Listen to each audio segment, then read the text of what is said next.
Hello à tous, c'est Rainbow. Aujourd'hui, c'est la journée nationale de l'eczéma en France. Je suis donc allée à la rencontre de l'Association française de l'eczéma. Cette association, qui existe depuis maintenant 11 ans, a organisé dans 6 villes en France un événement en présentiel et aussi une conférence en ligne.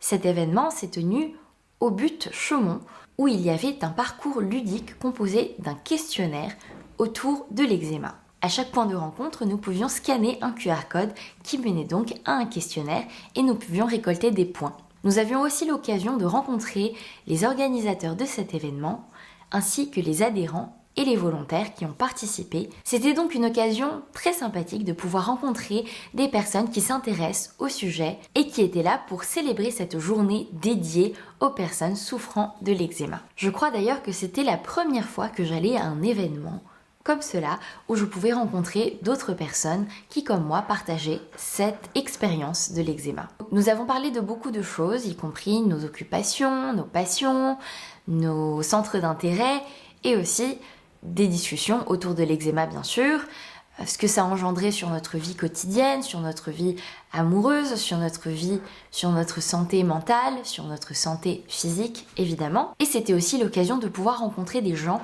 qui étaient passés par le traitement du Dupixent ou qui étaient actuellement en train d'avoir ce traitement. Si vous me suivez déjà sur cette chaîne, vous savez que j'ai eu le traitement du Dupixent pendant environ 5 mois. Ce traitement, je l'ai commencé en août l'an dernier et je l'ai terminé en novembre. Car au début, c'était vraiment très bien, ça marchait, mais à la fin, c'était pire que quand je ne prenais pas le Dupixent. Du coup, on a décidé de l'arrêter et depuis, mon état s'est beaucoup amélioré et actuellement, comme vous pouvez le voir, il y a quelques rougeurs, mais en général, il n'y a pas beaucoup de grattage ni de plaies. Il y avait des personnes qui avaient continué le traitement du Dupixent, qui le prennent encore aujourd'hui. Ce traitement a amélioré leur état, mais ils ont quand même de l'eczéma.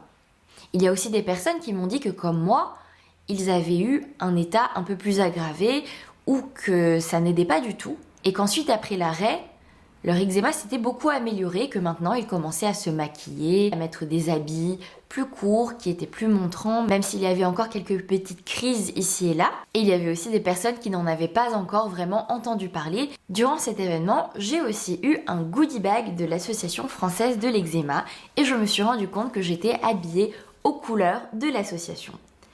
Donc c'est cette couleur verte qui matche complètement avec ma robe. Et du coup, la production durant cet événement m'a pas mal pris en photo, parce qu'aussi je posais. Du coup, j'aimerais beaucoup vous montrer ce qu'il y a à l'intérieur de cette petite sacoche, de cette éco-bag tout vert, avec le logo de l'Association française de l'eczéma. Je ne l'ai pas encore ouvert car je voulais aussi avoir la surprise pendant cette vidéo et découvrir ensemble avec vous ce qu'il y a à l'intérieur. La première chose qui me vient à la main, c'est une bande dessinée, j'en ai beaucoup entendu parler. C'est une bande dessinée qui s'appelle La dermatite atopique, vivre avec pour comprendre, de Stéphanie Méran, la fondatrice de l'association. Donc voici la couverture, la première de couverture de cette bande dessinée. Ici, la quatrième de couverture avec un petit résumé, un message du docteur Delphine Saumon-Salé, dermatologue et allergologue au CHU de Lille. Cette superbe bande dessinée réalisée par l'Association française de l'eczéma illustre parfaitement le quotidien parfois difficile des personnes atteintes de dermatite atopique,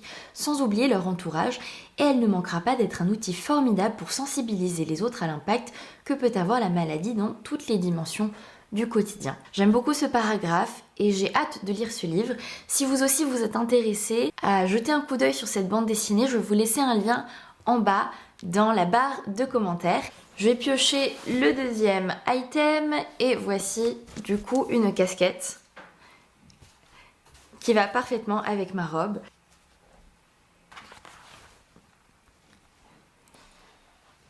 Et next, une petite balle anti-grattage avec aussi le logo de l'association. C'est très mignon, j'ai jamais essayé.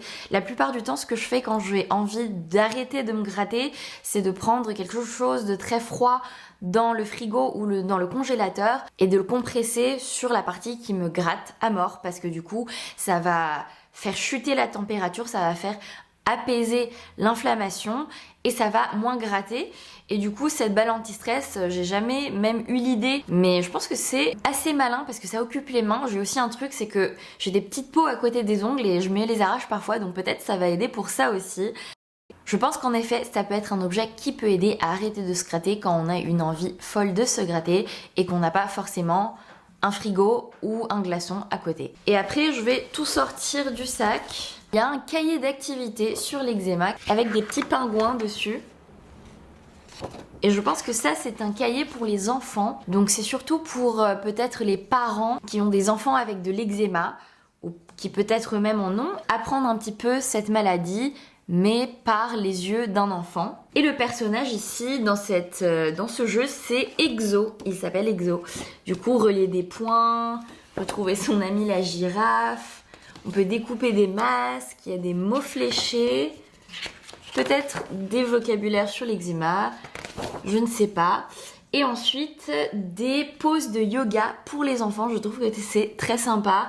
Je sais que le yoga, ça peut aider pour l'eczéma, notamment la méditation. C'est un exercice qui pourrait aider. Ensuite, on a l'Eczéma Magazine. Donc l'Eczéma Magazine, c'est un magazine qui sort, je crois, peut-être tous les mois. Oui, il me semble tous les mois, vu que ça, c'est l'édition d'avril 2022. Et il est en effet édité par l'association. Et celui-là, c'est le numéro 21. Donc ils ont déjà fait 21 éditions.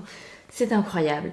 Donc il y a un dossier santé, la psychodermatologie, des conseils vie pratique, eczéma et sommeil, très important, et ensuite un zoom sur la yoga thérapie. Il y a aussi des recettes, des questions-réponses sur les allergies alimentaires et aussi une page pour pouvoir adhérer, une petite brochure de sensibilisation de l'association. Nous avons aussi un petit livre, encore une fois pour les enfants. Ma maman et moi avons toutes les deux la peau qui gratte. Elle me dit que nous faisons de l'eczéma. Pour l'expliquer à ma sœur, je lui dis d'imaginer un hérisson, une brosse, un sapin,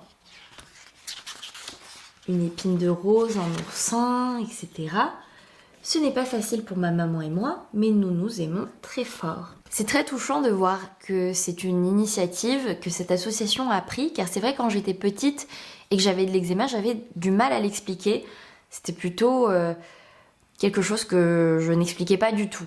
Et je pense que c'est une bonne initiative de pouvoir faire comprendre aux autres enfants ce que c'est. Ensuite, nous avons l'eczéma et les vacances, une autre brochure avec des questions-réponses. Et ensuite, le premier numéro 1 de l'Eczéma Magazine Junior. Un magazine sur l'eczéma pour les enfants cette fois. Et nous pouvons voir qu'il y a plusieurs explications de sensibilisation. Encore une fois, des idées de détente, de relaxation. Ensuite, des jeux, des mots fléchés, etc. Tout ce qu'il y a de plus cool dans un magazine et en plus autour du thème de l'eczéma. Du coup, je pense que c'était un goodie bag assez complet, autant pour les enfants que les parents. Je me dis donc, il y a énormément d'enfants qui souffrent d'eczéma et des parents qui en souffrent également, ou des parents qui souffrent parce que leurs enfants souffrent, mais pas forcément parce qu'eux-mêmes ont cette maladie. Sachant que l'eczéma c'est héréditaire et qu'il y a 30% de chances que l'enfant ait de l'eczéma quand les parents en ont, je pense que c'est assez pertinent de se demander comment est-ce que les enfants vivent cette maladie tous les jours, quand ils sont à l'école, quand ils sont au centre aéré, au centre de loisirs, quand ils sont en colonie de vacances, quand ils sont à la piscine même. C'est une maladie qui touche les enfants le plus. Donc je pense qu'il est vraiment important de se poser cette question. Comment vont les enfants qui ont de l'eczéma? Comment est-ce qu'ils le vivent?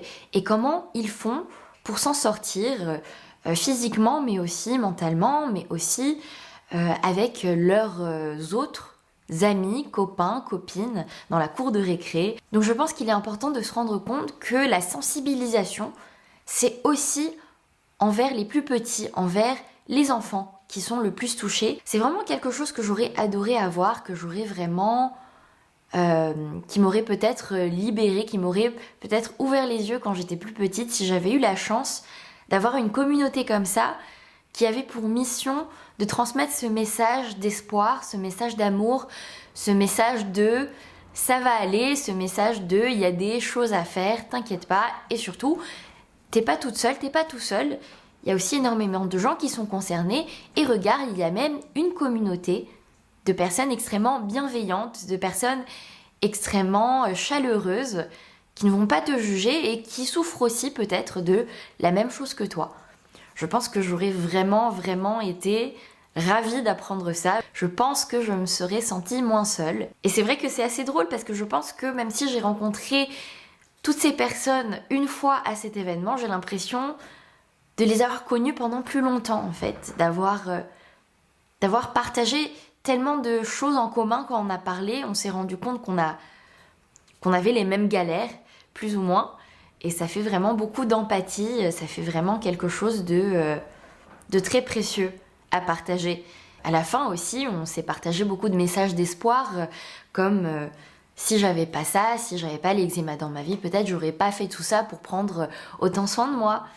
Des beaux messages comme ça. Donc voilà, c'était tout pour cette vidéo aujourd'hui. Je souhaite à tous et à toutes une excellente journée nationale de l'eczéma. Un grand message de remerciement à cette association qui a organisé cette journée, qui a produit tout ce contenu incroyable que j'ai pu partager un peu avec vous aujourd'hui. J'espère que cette vidéo vous a plu, j'espère que vous allez bien aussi, et nous nous retrouvons bientôt pour une nouvelle vidéo. Ciao!